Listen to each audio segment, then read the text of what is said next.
কোরিয়ানরা একসময় পিয়ানোকে ভূতের বাক্স মনে করত, কারণ পিয়ানোর আওয়াজকে তারা অনেক অদ্ভুত মনে করত এবং ভাবত এটি কোনো অশুভ, অলক্ষী, ভূত-প্রেতের আওয়াজ। 1900 সালের 26শে মার্চ আমেরিকান এক মিশনারি এবং তার স্ত্রী প্রথমে এই পিয়ানো দক্ষিণ কোরিয়াতে নিয়ে আসে। এই অদ্ভুত পিয়ানো সামনজিন নৌবন্দরে নামানো হয় এবং এখানেই প্রথম দক্ষিণ কোরিয়ানরা পিয়ানো দেখে। সামনজিন জুমাকচন এই এলাকাকে পিয়ানোর এলাকা বলে 2013 সালে নতুনভাবে সাজানো হয়।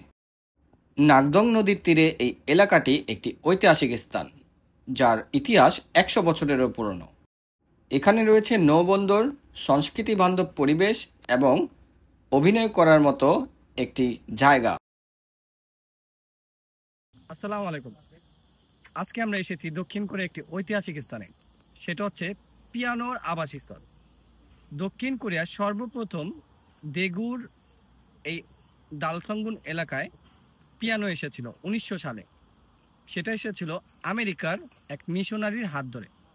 দেখেন, এটা সবচেয়ে ঐতিহাসিক একটি স্থান, 1900 সালে এসেছিল এবং এই স্থানটিকে আরো প্রাণবন্ত করে রাখার জন্য এই স্থানটিকে একটা বিনোদন পার্কে প্রমাণ করা হয়েছে। আসেন আপনি দেখেন কত সুন্দর, আশেপাশে একটু দেখে দাও।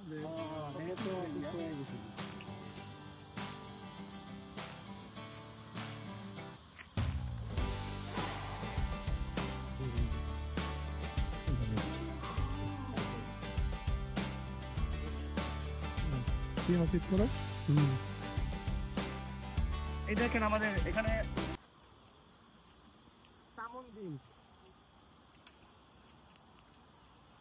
এটা হচ্ছে সামনজিন পিয়ানো, মানে এই জায়গাটার নাম হচ্ছে সামনজিন এরিয়া, যার কারণে এখানে সামনজিন পিয়ানো নামে এখানে সুন্দর একটা স্থাপত্য তৈরি করা হয়েছে যাতে ওই ইতিহাসটা ধরে রাখা যায়।